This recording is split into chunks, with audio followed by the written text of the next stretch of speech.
Hi guys, it's Steffi from the Novelty Corner and welcome back to my channel and welcome to a Books Beside My Bed video. For those of you who are new here, I film one of these every week where I wrap up the last 7 days worth of reading, and for those who are very familiar with the series, welcome back. This is my reading week from the 2nd until the 8th of August. I managed to read a total of 9 things this week, but not everything was, a 300-page novel, so there's that. I read a total of 1,915 pages and my yearly reading total is up to 268 books.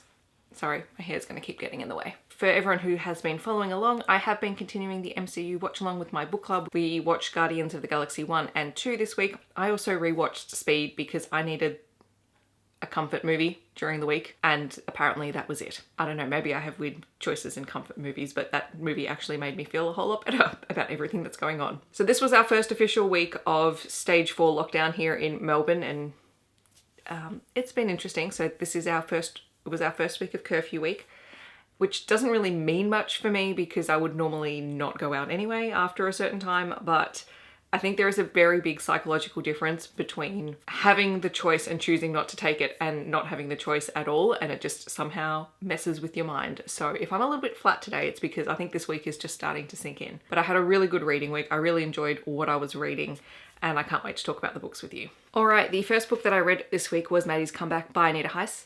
This is a junior fiction novel that was sent to me for review from Scholastic. It was originally published in 2016 and I gave it 4 out of 5 stars. It's very, very short and written for probably the year 1 to year 4 age bracket.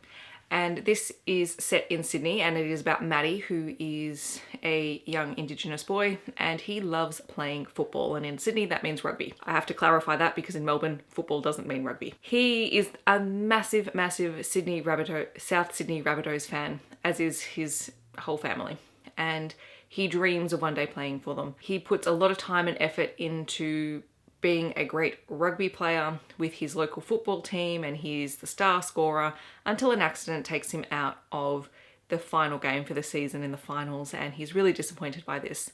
And so he has to learn how to, one, deal with that disappointment, but also how to accept the help and support of his friends and family. So this is a lovely little story that younger sports fans will really enjoy. So thank you to Scholastic for sending it my way. When I read this book, it covered off on my August Reads bingo board challenge to read a kids book. Then I read Our Race for Reconciliation, also by Anita Heiss. This is a middle grade / early YA contemporary book that was originally published in 2016 by Scholastic. Again, this is a review copy. I gave it 4 out of 5 stars, and this story takes place in 2000 in Sydney as well, when the Olympic Games were taking place. And fun fact, I was actually living in Sydney during the Olympic Games. I was in year 8 and I got to go to the Olympic Games, and then I also got to go to the Paralympics, which was fantastic. So this story resonated with me on a personal level because I actually remember the time and the place as a physical memory, and it brought up a lot of those memories for me. So that was a really nice part of this reading experience, to actually have that personal connection to the time and the place. This is the story of Mel, who is a young Indigenous teen who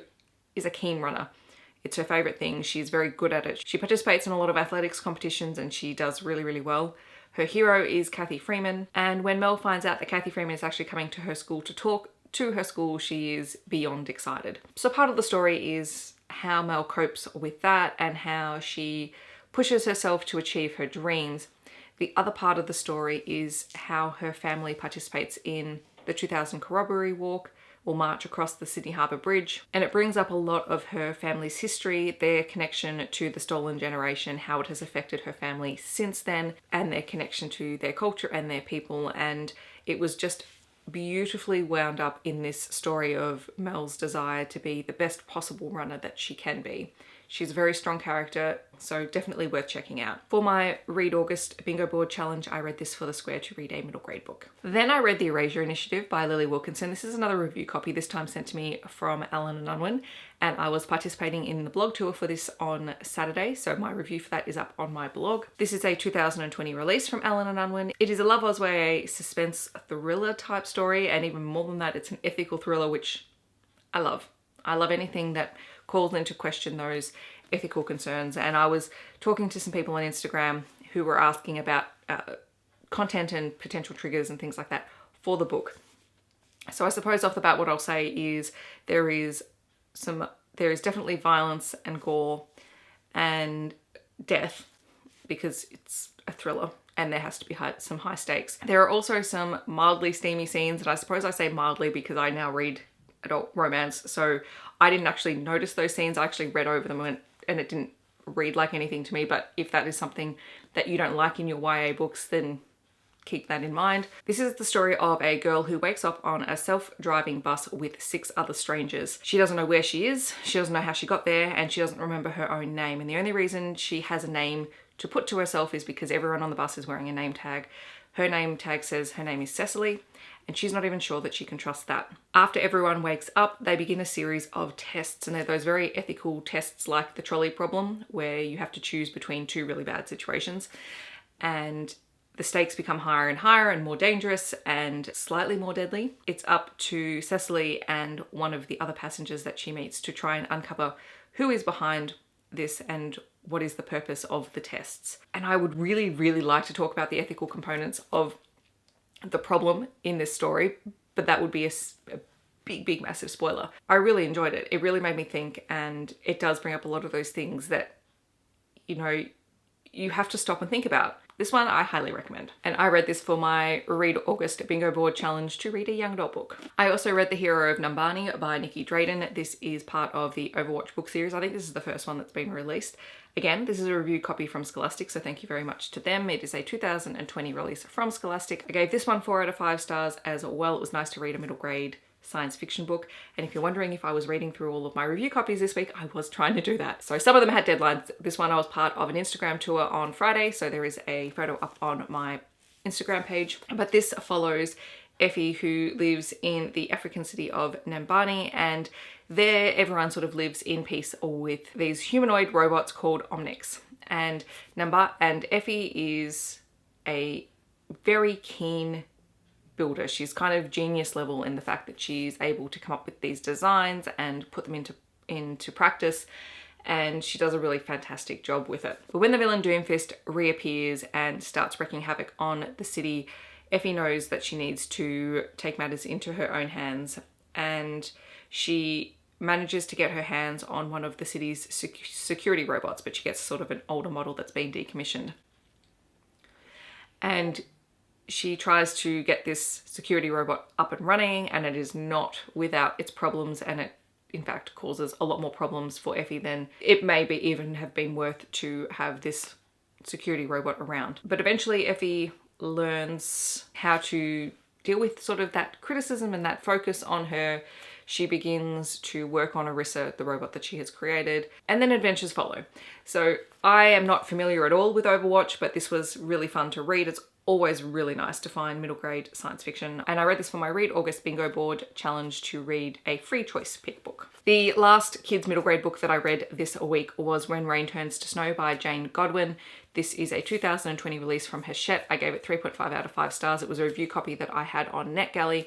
I'm very familiar with Jane Godwin's work through her picture books. I love them, and I've been reading a lot of them with my kids over the last term and a bit, particularly while we've been in lockdown, because she just has the most beautiful stories. And this was kind of no different.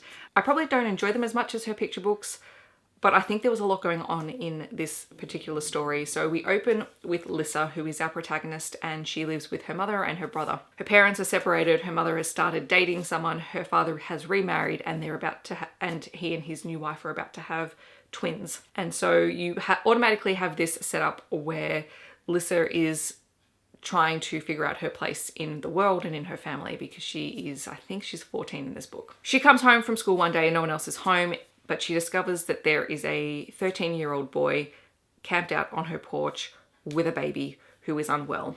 We discover that the boy's name is Reed. The baby is his niece, Mercy, and Reed is on the run from his family. He found out a secret that his family had been keeping from him, and he had run away. He went to his older brother for help, and his older brother ended up handing him his daughter and some money, and told Reed that Mercy would have a better life with him. So the whole situation is very fraught with issues to begin with.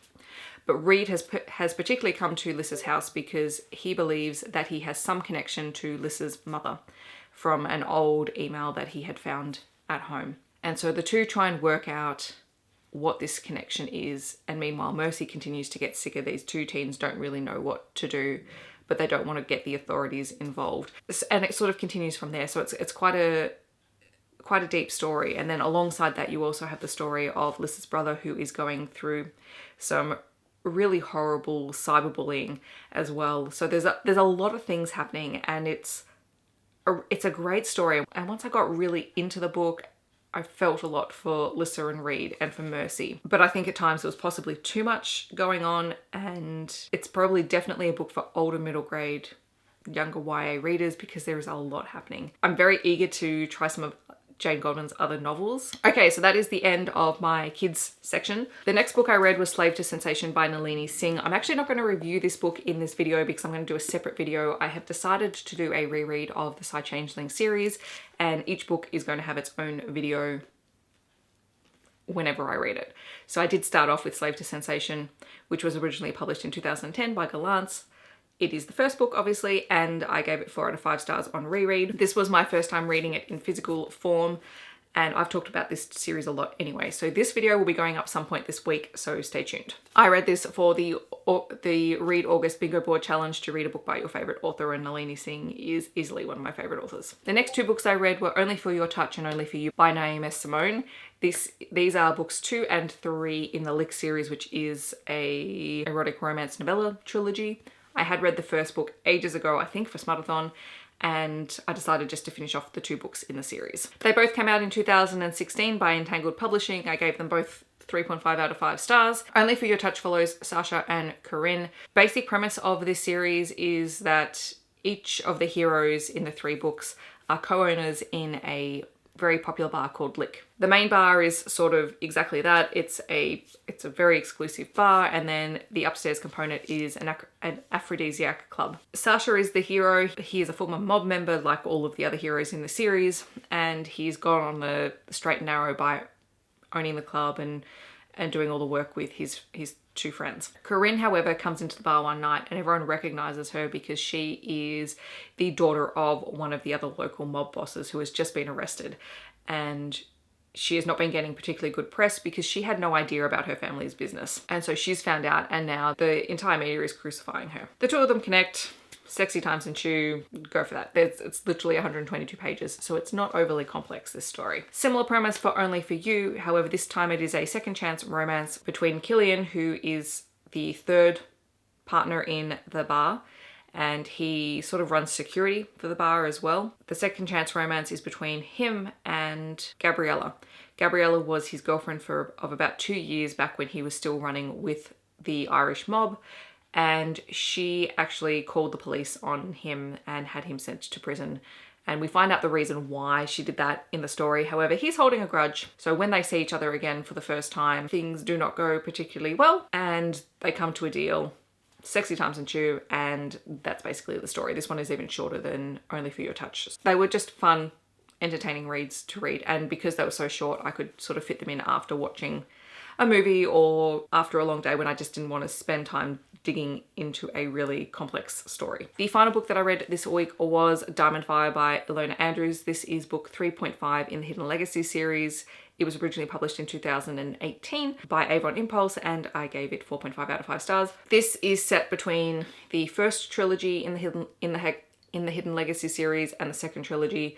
So we begin with Nevada's point of view. Nevada was the heroine of the first 3 books, and she is meeting Mad Rogan's mother for the first time. After that particular chapter, we switch to Catalina's point of view, because from here on out, the stories are Catalina's stories, at least for now. And Catalina is Nevada's sister, and she is a awesome, awesome character.